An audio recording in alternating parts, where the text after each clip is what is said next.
శ్రీమతి దేవి కృపాబాయ్ గారి కథాంజలి 12వ భాగం 6/4/26. రేపటి మహిళ కథ. అమ్మా తదుపన నువ్వు త్వరగా జీవితంలో స్థిరపడితే చూడాలి అని ఉందమ్మా. జీవితంలో స్థిరపడటం అంటే ఏంటి డాడీ అంది తపన తండ్రి చంద్రశేఖర్ వైపు చూస్తూ. ఆధునిక భావాలు కలిగిన తన కూతురు తపనతో ఎలా మాట్లాడాలో అర్థం కాక, కూతురు ప్రశ్నకు సమాధానం ఎలా చెప్పాలో తెలియక, జీవితంలో స్థిరపడడం అన్న ప్రశ్నకు తన మనసు నిఘంటువులో ఉన్న అర్థాన్ని తపనకు వినిపించడం ఇష్టం లేక మౌనంగా ఉండిపోయాడు చంద్రశేఖర్. చెప్పండి డాడీ, జీవితంలో స్థిరపడటం అంటే త్వరగా ఉద్యోగం సంపాదించడం, అంతే వేగంతో పెళ్ళాడటం, 2 పనులు జరిగితే జీవితంలో స్థిరపడ్డట్టే అనుకుంటున్నారు కదా అంది. నా మనసు పుస్తకాన్ని చక్కగా చదివావు డాడీ. జీవితాన్ని సాగరంతో పోలుస్తారు. సాగరానికి స్థిరత్వం ఉండదు. అయుటు పోట్లు, ఉప్పెనలు, సునామీలు, సుడిగుండాలు, వాయుగుండాలు సాగరాన్ని చుట్టుముడుతూ ఉంటాయి. ఏది ఏమైనా స్థిరంగా మాత్రం ఉండదు. మానవ జీవితం అంతే అంది తపన. నువ్వు చాలా తెలివిగా ఆలోచిస్తున్నావు అమ్మ. తండ్రిగా నేను ఆలోచిస్తున్నది ఏమిటంటే, నువ్వు డిగ్రీ పూర్తి చేశావు. ఏదైనా మంచి ఉద్యోగం సంపాదిస్తే నేను చాలా సంతోషపడతాను. నేను సాధారణ చదువు చదివి ఒక డిపార్ట్మెంట్లో క్లర్క్గా ఉన్నా. నా కూతురు మంచి చదువు చదివి గొప్ప ఉద్యోగం సాధించాలని నాకు తపన. నువ్వు మంచి ఉద్యోగం సంపాదించి నా కోరిక తీర్చు అన్నాడు తండ్రి. డాడీ, ఉద్యోగం వస్తే తప్పక అలాగే చేస్తా. అప్పటికి 4-5 ఉద్యోగాలు అప్లై చేశా, కానీ ఉద్యోగం రాలేదు కదా. నా దృష్టికి వచ్చిన ప్రతి ఉద్యోగానికి అప్లై చేస్తున్నా. మీ కోరిక తీర్చే ప్రయత్నంలోనే ఉంది.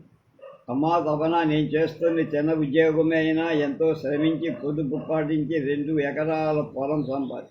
డాడీ, ఆ పని మాత్రం ఒకవేళ నీకు ఉద్యోగం కావాలంటే ఆ పొలం అమ్మేసి లంచం ఇచ్చి ఉద్యోగం సంపాదిస్తా. ఆ పని చెయ్యకండి. లంచం ఇస్తే వచ్చే ఉద్యోగం నాకొద్దు. లంచం ఇచ్చి ఉద్యోగంలో జాయిన్ అయితే రిటైర్ అయ్యే వరకు ఆ చెడ్డ పని మనసులు తెలుస్తూనే ఉంటుంది. పైగా లంచం తీసుకోవడం ఎంత నేరం, ఇవ్వడం కూడా అంతే నేరం. అది తప్పని అందరూ ఏకగ్రీవంగా ఆమోదిస్తూ ఉంటే అదే తప్పు మనమెందుకు చెయ్యాలి? తపన మనోభావాలకు ముగ్ధుడయ్యాడు తండ్రి. సరే, నీ ఇష్టం అని మాత్రం అన్నాడు. ఆ రోజు నుండి తపనలో ఉద్యోగాన్వేషణ ఎక్కువ. తపన, 2 నెలల క్రితం నువ్వు వ్రాసిన బ్యాంక్ పోటీ పరీక్ష రిజల్ట్స్ తెలిసాయమ్మా? ఆత్రుతగా అడిగాడు. ఆ రిజల్ట్స్ వచ్చాయి డాడీ, కానీ నేను ఆ పరీక్షలో విజయం పోనీలేమ్మా, రైల్వే రిక్రూట్మెంట్ ఉద్యోగం. ఆ ఉద్యోగానికి వారం క్రితమే అప్లై చేశా, కానీ అవుతున్నా, దానికి కూడా ప్రిపేర్ అవుతున్నా. ఈసారి తప్పక నీకు ఉద్యోగం వస్తుంది అన్నాడు. థ్యాంక్ యూ డాడీ అని. కాలచక్రంలో మరో 2 నెలలు గడిచాయి. తపన, ఎందుకమ్మా ఉద్యోగేశ్వరిలో కాలమంతా వృధా? ఏదైనా మంచి సంబంధం చూసి పెళ్లి చేస్తా. నో మమ్మీ, నేను ఉద్యోగం సంపాదించి తీరుతా. నాకు ఉద్యోగం చెయ్యటం ఇష్టం. నా కాళ్లపై నిలబడిన తర్వాతే పెళ్లి. డాడీ, నేను ఇప్పటికీ ఎన్నో ఉద్యోగాలకు పోటీ పరీక్షలకు రాశా. కొన్ని ఇంటర్వ్యూలకు కూడా అటెండ్ అయ్యా, కానీ ఒక్క ఉద్యోగం కూడా రాలా. తపన ప్రశ్నకు సమాధానం కోసం 2 నిమిషాలు ఆలోచించాడు చంద్రశేఖర్. అమ్మా తపన, ఇప్పుడు నువ్వే అన్నావు కదా పోటీ పరీక్ష అని. పోటీ ఏ కారణం? పోటీ ఎక్కడ చూసినా కొన్ని వాస్తవాలు అర్థం చేసుకుంది. 2 రోజుల తర్వాత నెల తర్వాత ఒకరోజు హాల్లో చంద్రశేఖర్ ఇందిరా విశ్రాంతిగా. డాడీ చెప్పమ్మా, ఇక మన ఇతని ఉద్యోగం స్వస్తి చెప్పుతున్నా అన్వేషణ అంది. ఏమిటన్నా? నీకు ఉద్యోగం చెయ్యటం ఇష్టం లేదు డాడీ. ఉద్యోగం వస్తే చెయ్యటం నాకు ఇష్టమే, కానీ రాలేదుగా. మనకు ఎలాగూ 2 ఎకరాల భూమి ఉంది కదా. ఈ భూమి వ్యవసాయానికి అనుకూలమే కదా. అందువల్ల పొలానికి వ్యవసాయం చెయ్యాలనుకో. నువ్వు వ్యవసాయం చేస్తా మమ్మీ. ఈ రోజుల్లో ఆడ మగ తేడాలి, కాబట్టి వ్యవసాయ రంగంలో అభివృద్ధి సాధించడంలో తప్పేముంది? అమ్మా, నువ్వు ఏటికి ఎదురుతున్నావేమో అన్నా. మమ్మీ, శ్రమ అనుకుంటేనే ఏ పైన శ్రమ అనిపిస్తుంది. తపన మాటకు తల్లిదండ్రులందరూ అంగీకారాన్ని తెలిపారు. 3 ఏళ్ల తర్వాత ఒకరోజు పత్రికా విలేకరులు తపను చుట్టుముట్టారు. ప్రశ్నల వర్షం కురివి. తపన్ గారు, మీరు ప్రభుత్వ ఉద్యోగాలను లేక పరిశ్రమను ఎంచుకోకుండా వ్యవసాయాన్ని ఎందుకు ఎంచుకున్నారు? అందరికీ ప్రభుత్వమే ఉద్యోగాలు కల్పించాలన్నది సమంజసం కాదు కదా. కొందరు మహిళలు పారిశ్రామికవేత్తలుగా రాణిస్తారు. మన దేశంలో మహిళల ప్రవేశం ఎక్కువగా లేవు కనుక నేపటి మహిళలకు మార్గదర్శకంగా నేను కొత్త బాట వెంబడి నడిచాను అని. తపన్ గారు, మీరు పక్క రైతు కంటే కూడా ఎక్కువ ఉత్పత్తి సాధించారు, మంచి లాభం సంపాదించారు. రహస్యమే అది అక్షరాస్యతకు నిరక్షరాస్యతకు ఉన్నత. ఒక నిరక్షరాస్య రైతు కంటే అక్షరాస్య రైతు మెళకువలను ఎక్కువగా కనిపెట్టగలడు, ప్రభుత్వ పథకాలను అవగాహన చేసుకోగలడు, వాటిని ఉపయోగించుకోగలడు. నా చదువే నా విజయ రహస్యం. ధ్యానమాలిక జనవరి 2011లో పడింది కథ. పరివర్తన. కొడితే కొట్టాలరా 6 అన్నాడు. నిజం చెప్పాలంటే 6 కాదు 10 కొట్టాలనుకుంటున్నాను అన్నాడు కిరణ్ భార్య వైపు చూసి. అంటే ఏం లేదో మా ఆఫీసర్ పేపర్స్, ఫైళ్ళు, ఫైన్స్ వగైరా స్టేషనరీ కొని తీసుకురమ్మని 50,000 చెక్ ఇచ్చాడు. స్టేషనరీ నాణ్యత కాస్త తగ్గించి 40,000కి అన్నీ కొని 10,000 నొక్కెయ్యాలనుకోండి. నాసిరకం స్టేషనరీ కొన్న తర్వాత 10,000 పట్టుకొని గోల్డ్ స్టాప్కి వెళ్ళాడు. ప్లాటినం రింగు కొని శరవేగంగా వస్తున్న అతని బైక్ ఎదురుగా వస్తున్న ఆటోలు ఢీకొన్నాడు. కిరణ్ పల్టీ కొట్టి కింద పడ్డాడు. అంబులెన్స్లో అతన్ని హాస్పిటల్కు చేర్చారు. విషయం తెలుసుకున్న లాస్య కంగారుగా వెళ్ళి, నీ భర్తకి దెబ్బలు తగిలాయమ్మా, చెయ్యి విరిగింది, వెంటనే చేతికి ఆపరేషన్ చెయ్యాలి, 25,000 అయ్యో ఏమిటండి మీకే బ్యాడ్ డే. టైం మంచిదే కానీ తన బుద్ధే మంచిది కాదు. కొడుకు తగిన శాస్త్రి జరిగింది అనుకున్నాడు కిరణ్ పశ్చాత్తాపంగా. ఇది ఫిబ్రవరి 2011లో పడింది. తృప్తి. ఆ రోజు వీరేంద్రనాథ్ రిటైర్మెంటు. అతను డివిజన్ డిపార్ట్మెంట్లో 33 సంవత్సరాల క్లర్క్గా పనిచేసి ఆ రోజే రిటైర్ అవుతున్నాడు. అతడి నీతి నిజాయితీకి ప్రతిబింబం కావడం డిపార్ట్మెంట్ వారు కార్యాలయం ముందు షామియానా వేసి రిటైర్మెంట్ ఫంక్షన్ ఘనంగా ఏర్పాటు చేశారు. కలెక్టర్ గారితో సహా 10 మంది ఉద్యోగులు ఆ సభకు హాజరయ్యారు. వీరేంద్రనాథ్ కొలీగ్స్ ఒక్కరొక్కరే వేదికపైకి వచ్చి ఆయన గురించి మాట్లాడుతున్నారు. ముందుగా రమేష్ ఆ కార్యక్రమాన్ని ఉద్దేశించి మాట్లాడారు. వీరేంద్రనాథ్ గారు అవిశ్రాంతంగా 33 సంవత్సరాలు ఈ డిపార్ట్మెంట్లో పనిచేశారు. ఆయన ఉద్యోగ జీవితంలో చక్కని క్రమశిక్షణ పాటించారు. అంకిత భావంతో పని చేసేవారు. ఎంతటి కష్టమైన పనినైనా ఇష్టపడి చేసేవారు. అంతేకాదు ఆయన నిజాయితీకి మారుపేరు.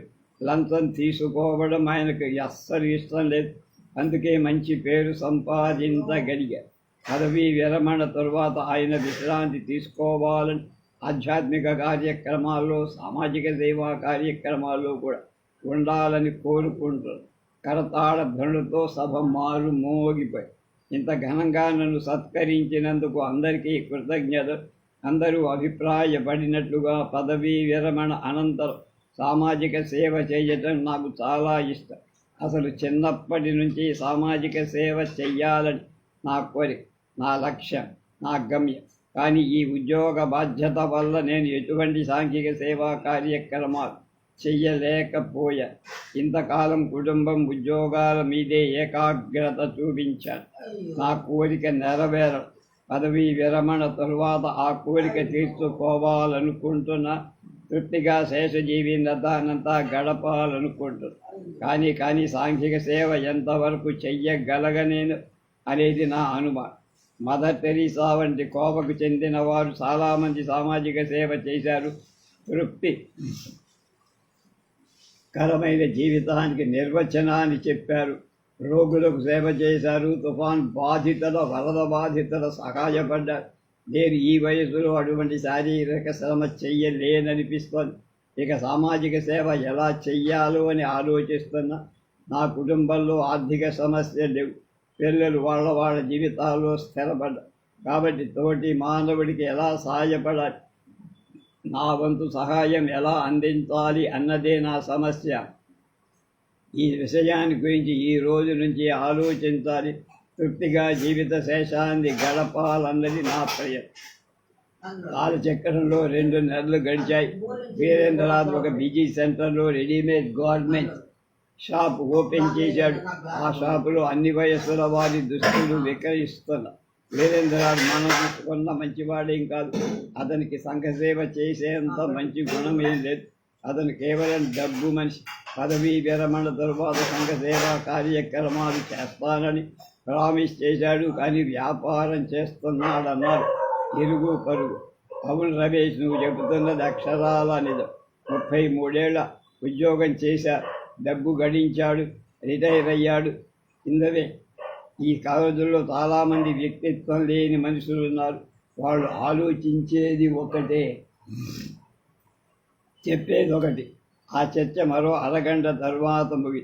ఆదివారం సాయంత్రం సమయం 3 colleagues Ramesh, Shankaram, Gopalarao evening walk అని బయలుదేరి నడుచుకుంటూ వెడుతున్నారు. దారిలో ఉన్న వందన వృద్ధాశ్రమం దగ్గర కనిపించిన దృశ్యానికి ఆశ్చర్యచకితులై వృద్ధాశ్రమం దగ్గరకు వెళ్ళి అక్కడ వృద్ధులకు ఆర్థిక సహాయం చేస్తున్న కార్యక్రమం జరుగుతోంది. ఆ కార్యక్రమంలో వీరేంద్రనాథ్ ఒక వృద్ధుడికి 500 రూపాయలు ఇచ్చిన 20,000 రూపాయల నగదును ఆర్థిక సహాయం అందజేస్తారు. ఆ ప్రాంగణంలో ఉన్న వృద్ధులందరి పెదవులపై చిరునవ్వు దోబూచులాడుతోంది. వీరేంద్రనాథ్ వదనంలో తృప్తి స్పష్టంగా కలిగి వృద్ధాశ్రమ యాజమాన్యానికి, ఈ వృద్ధాశ్రమంలో సేద తీరుతున్న పండు టాకులకు నమస్కారం. నాకు 33 సంవత్సరాల ప్రభుత్వ ఉద్యోగం చేసి రిటైర్ అయ్యా. నిన్నప్పటి నుండి ఈ సంఘసేవ చెయ్యాలనుకో. ఇప్పుడు నా వంతు కర్తవ్యం నేను చేపట్టా. ఆపదలో ఉన్న వాళ్ళందరికీ ఆర్థిక సహాయం చెయ్యాలన్న సంకల్పంతో రెడీమేడ్ గార్మెంట్స్ యూనిట్ ప్రారంభించి ఆ వ్యాపారంలో వచ్చే లాభాలు ఆపదలో ఉన్న వాళ్ళకి, అనాథలకు, పేద విద్యార్థులకు, రోగులకు, మానసిక వికలాంగులకు పంచాలన్నది నా ఆశయం. వీరేంద్రనాథ్ మాటలు విన్న ఆ 3 చిరునవ్వుతో విచ్చుకున్న పెదవు వీరేంద్రనాథ్పై వాళ్లకున్న అపార్థం రెక్కలు గట్టుకు పారిపోయి, నా జీవితంలో నేను ఇప్పుడు నిజమైన తృప్తి అనుభవిస్తున్నా అని చిరునవ్వుతో అక్కడి నుంచి నిష్క్రమించాడు. ధ్యానమాలిక ఫిబ్రవరి 2011లో పడింది. ఆమె ఆఫీస్ అయిపోయిన తర్వాత ధరణి బ్యాగ్ చేతిలో తీసుకొని వేగంగా రోడ్డు మీదకు వచ్చి ఆటో ఎక్కి మరో 10 నిమిషాల్లో ఇంట్లో బ్యాగ్ టీపాయి మీద పెట్టి మూసి ఉన్న కిటికీ తలుపులు కిటికీ తెరిచిన వెంటనే ధరణి దృష్టి పక్కింటి పైన పడి సరిగ్గా అప్పుడే పక్కింటి ఆవిడ కిటికీ కట్టెను సరిచేస్తోంది. 2 ఏళ్ల నుండి ఆ ఒక ప్రహరీ గోడ పొట్టిగా ఉండడం వల్ల పక్కింట్లో ఉన్న వ్యక్తులు ఎక్కువగా కనిపిస్తూ ఉంటారు. అనుకోకుండా మరొకసారి ఆమె వైపు చూసింది ఆమె పేరేమిటో కూడా తెలియదు. ఆమె వదనం చాలా విషాదభరితంగా. ఇంతలో ధరణి కూతురు స్కూల్ నుంచి మమ్మీ, త్రిష వైపు అలా దీక్షగా చూస్తున్నావేమిటి? సౌమ్య, ఆమె పేరు త్రిష అని నాకు ఇప్పటి వరకు తెలియదు. నీకెలా తెలుసు? నాకు మాత్రం ఏం తెలుసు మమ్మీ, ఆమె అందంగా ఉంటుంది కదా, అందువల్ల నేనే ఆమెకు ఆ పేరు పెట్టానంది నవ్వు. అవునా, అలానా అంది. ఏమిటి మమ్మీ, ఏమిటి ఇలా ఆలోచిస్తాం? ఆమె ముఖంలో ఏదో తేడా కనిపిస్తుంది. బాగా ఏడ్చినట్టు, కళ్ళు ఎర్రబారినట్టు. అయినా వాళ్ళ గురించి మనకెందుకు, నీకు స్నాక్స్ తీసుకొస్తానంటూ ధరణి కిచెన్లోకి వెళ్ళి ఫ్రిడ్జ్ ఓపెన్ చేసి మరుసటి రోజు ఉదయం ధరణి బ్రష్ చేసుకుంటూ పడితే పక్కింటామె గులాబీ కుండీలకు నీళ్లు పోస్తూ కనిపి విషాద రేఖలు ఆమె వదనాన్ని వదలలేదు. ధరణి గ్రహించింది. 2 నిమిషాల తర్వాత అనుకోకుండా ధరణి వైపు చూసింది. ఆమె పలకరించాలనే ఉద్దేశం ఆమెలో ఉన్న ధరణి గ్రహించింది. వెంటనే ధరణి తన ముఖం తిప్పేసు. ఇప్పుడు ఆమె తను పలకరిస్తే తను మాట్లాడాల్సి వస్తుంది. ఆమెలో 5 నిమిషాలు మాట్లాడినా తన పనులు ఆగిపోతాయి. ధరణి రాత్రి పక్కింటి ఎవరో ఏడుస్తున్న శబ్దం వినబడి తర్వాత ఎవరినో కొడుతున్నట్టు కూడా. ఒక క్షణం ఆలోచన, పక్కింటి వాళ్ళ గురించి నాకేం తెలియదు, ఎప్పుడు ఏవో గొడవలు పడుతూ ఉంటారు. ఈరోజు ఇడ్లీ కొబ్బరి చట్నీ సూపర్గా ఉన్నాయని భర్త మాటకు సంతోషపడింది ధరణి. అమ్మాయి సౌమ్యకి ఇడ్లీ అంటే ఇష్టం ఉండదు. ఇలానే ధరణి, నీకు ఆలస్యం కాకుండా చూసుకో, హడావిడిగా ఏదో శారీ చుట్టేసుకొని వెళ్ళకు, మంచి శారీ నీట్గా కట్టుకొని వెళ్ళన్నాడు భర్త. అలాగే మీరు సెల్ ఫోన్ తీసుకువెళ్ళడం మర్చిపోకండి. అదే రోజు సాయంత్రం 4 గంటలకల్లా ఇంటికి రాగలిగింది. కూతురు సౌమ్య, భర్త వివేక్ వచ్చేసరికి ఇంటి పని పూర్తి చేసుకొని స్నాక్స్ రెడీ చేసింది. ఏమండి, మన హర్ష ఇంటర్ సెకండ్ ఇయర్లో ఉన్నాడు. ఈ సంవత్సరం ఎంసెట్ రాయిపోతున్నాడు. ఎలా చదువుతున్నాడు ఏమో, వాడిని ఎలాగైనా సరే డాక్టర్ని చెయ్యాలి తప్పకుండా. అంతలో పక్కింటి నుండి విక్కెళ్ళ శబ్దం. మమ్మీ, నేను ఫ్యాక్టరీ పోర్టుకో పైనుండి చూసుకొస్తా. ధరణి ఆ విషయాన్ని పెద్దగా ఏమండి, ఆ డిపార్ట్మెంట్ టెస్ట్ పాస్ అయితే నాకు తప్పక ప్రమోషన్ వస్తుంది. అవునా, నిజమే అనిపించి మమ్మీ పక్కింటి ఆంటీని అంకులు ఒక్కడే కొడుతున్నాడు. అంటే ఆంటీ వ్యక్తి ఏడుస్తోంది. పార్టిగా మీద చూశాను. అలా నా ధరణి వంటింట్లోకి ఎలా వెళుతోంది అర్థం కానట్టుగా అడిగాడు. వాళ్ళ కుటుంబ విషయాలు మనకేం తెలుస్తాయని. మరుసటి రోజు ఆదివారం ఉదయం వివేక్ టీవీ చూస్తున్నాడు. సిబి ఛానల్లో వస్తున్న స్క్రోలింగ్ చూసి ఒక్కసారి షాక్ అయి, ఇందిరాగాంధీ నగర్లో 422 నంబర్ గల ఇంట్లో పల్లవిదే వివాహిత ఆత్మహత్య. స్క్రోలింగ్ 10 సార్లు ఒక్క ముద్దున్న భార్య ధరణి. ఏమైంది ధరణి అంది. సరిగ్గా ఆమె ఎవరు షాక్తో అడిగింది. పక్కింట వివేక మాటలు విన్న ధరణి బాధతో విలవిల్లాడి. ఒక్కసారిగా ఆమెలో ఆత్మవిమర్శ మొదలై ఆమె చాలాసార్లు నాతో మాట్లాడాలని ప్రయత్నించింది. నేనే కట్ చేసేదా. అసలు పల్లవిది ఆత్మహత్య అవునో కాదో హత్య తెలియదు.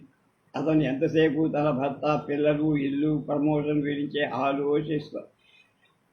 ఆ ఒక అందమైన పల్లవి ఎలా కాంతులీలుతుందో. ఇకపై తన స్వార్థానికి కొంత వదులుకోక తప్పదనుకుంది. ఇది కూడా జానమాలిక మార్చి 2011లో ఫార్ములా. అది 10వ తరగతి గది. ఆ రోజు లాస్ట్ వర్కింగ్ డే రోజు. మరుసటి రోజు నుంచి పబ్లిక్ పరీక్షలు. క్లాస్ రూమ్ అంతా సందడిగా ఉంది. విద్యార్థులంతా హడావిడిగా ఏవేవో మాట్లాడుకుంటున్నారు. సరిగ్గా అదే సమయంలో క్లాస్ టీచర్ మహేంద్ర క్లాసు లోపలికి వచ్చాడు. పిల్లలంతా ఆనందంగా లేచి నిలబడ్డారు. మహేంద్ర సార్ ఆ క్లాస్ అందరికీ చాలా ఇష్టం. చిరునవ్వుతో లోపలికి వచ్చే మహేంద్ర ఆప్యాయంగా విద్యార్థులను పలకరి, ప్రియమైన విద్యార్థులారా, మీరు చాలా విజయవంతంగా హై స్కూల్ విద్య పూర్తి చేశారు. రేపటి నుంచి పబ్లిక్ పరీక్ష రాస్తున్నారు. Thank you sir, thank you అన్నారు. తర్వాత విద్యార్థులు, ఇప్పుడు మీరు ఒక ప్రశ్నకు సమాధానం చెప్పండి. మీరు భవిష్యత్తులో ఏం చెయ్యాలనుకుంటున్నారు, ఎలా స్థిరపడాలి? అలాగే మాస్టారు, ఒకరైతే నిలబడి మీ భవిష్యత్తు యాంబిషన్ ఏమిటో చెప్పండి అన్నారు. అమ్మాయిలు ఫస్ట్ చెప్పాలి. నో కార్తీక్, అమ్మాయిలు అబ్బాయిలు సహజమే. అమ్మాయిలు ఫస్ట్ కాదు, ఒక అమ్మాయి తర్వాత అబ్బాయి, అలా చెప్పుకుంటూ వెంటనే నడునిలే. సార్, నేను ఎంబీబీఎస్ చదివి డాక్టర్ అవుతా. గుడ్ అన్నాడు. నేను ఇంజనీర్ అవుతా, బోలెడు డబ్బు సంపాదిస్తా అంది కల్పన. నేను ఐఏఎస్ సెలెక్ట్ అవుతాను. అలా క్లాసులో అందరూ. సార్, నేను టైలర్ అవుతాను అన్నాడు హర్ష ఆశయం విని క్లాస్ అంతా గుడ్లు నవ్వారు.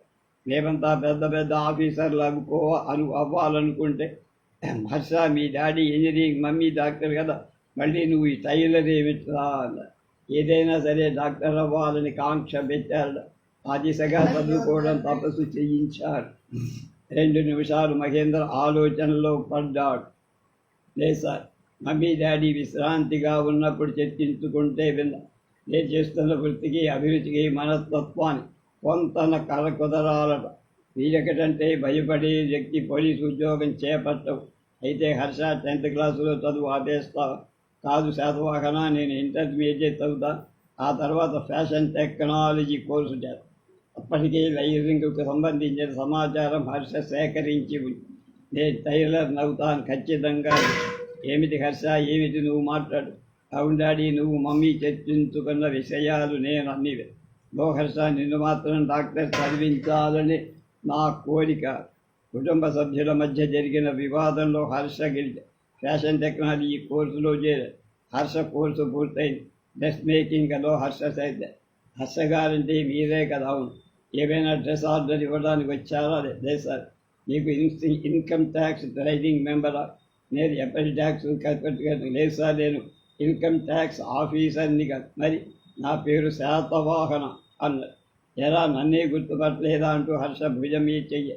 నువ్వు నా క్లాస్మేట్ శాతవాహన? అవునరా. ఆ రోజులో చెప్పారు. హర్ష ఆనందానికి అవధులు లేవు. ఆనందంలో అతనికి షేక్ హ్యాండ్ ఇచ్చాడు.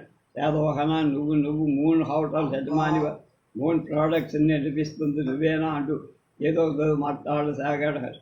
బాబు శాతవాహన, మూన్ ప్రోడక్ట్స్ బిస్కెట్స్ ఇక్కడ ఈ టీపాయ్ మీదనే ఎంత రుచిగా ఉంటాయో ఈ బిస్కెట్లు అంటూ ప్యాకెట్ ఓపెన్ చేసింది అమూల్.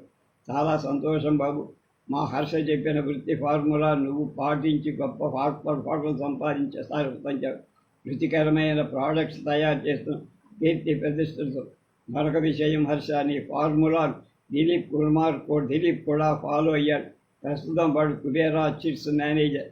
ఒకప్పుడు వాడు కుచేరుడు, కానీ ప్రస్తుతం కుబేరు అంటూ మూన్ బిస్కెట్స్ హర్ష నోటికి అందించాడు శాతం. ధ్యాన మాలిక, మే 2010. ఇవాటికి చివరి కథ. రెటమత ఆఫీసర్ కాళిదాస్ అంటే ఆఫీసులో అందరూ హడలెత్తిపోతారు. ఆ కార్యాలయంలో సుమారు 50 మంది ఉద్యోగులు.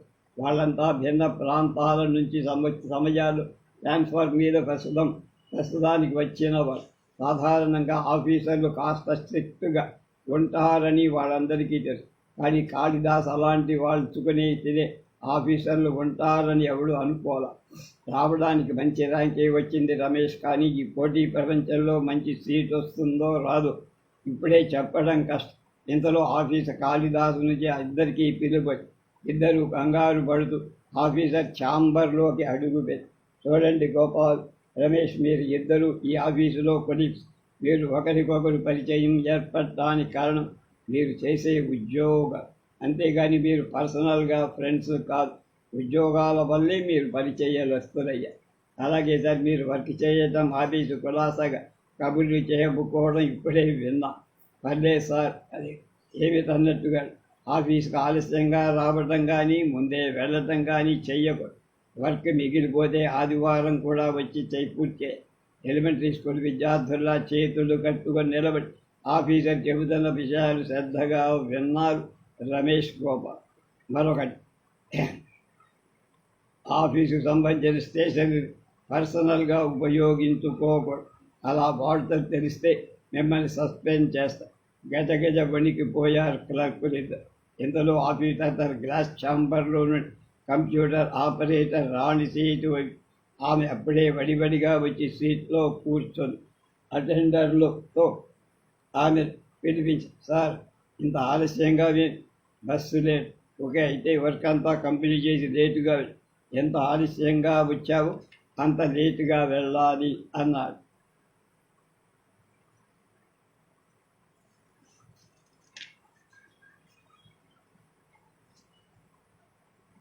చేసేది లేక మౌనంగా ఉండి, ఆలస్యంగా వస్తే ఆలస్యంగా వెళ్ళాలి.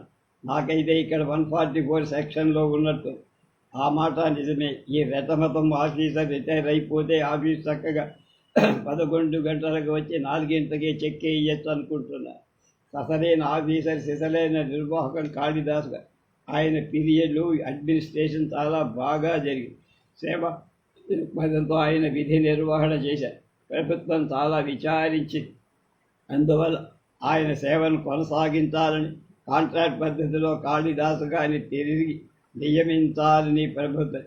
కరతాళధ్వనుడు పదవీ విరమణ సభలో ఆ మరుసటి రోజు 10 గంటలకల్లా ఉద్యోగస్తులంతా ఆఫీసుకు వెళ్ళారు.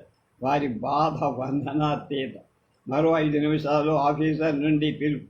వీరంతా ఆఫీస్ స్టేషన్ నుండి ఎలా ఒక వైట్ పేపర్ తెచ్చుకొని ఆజ్ఞ జారి. వైట్ పేపర్ ఎందుకు? అందరూ పిక్కుమా. 2 నిమిషాలు వైట్ పేపర్తో రెడీ అయ్యారు.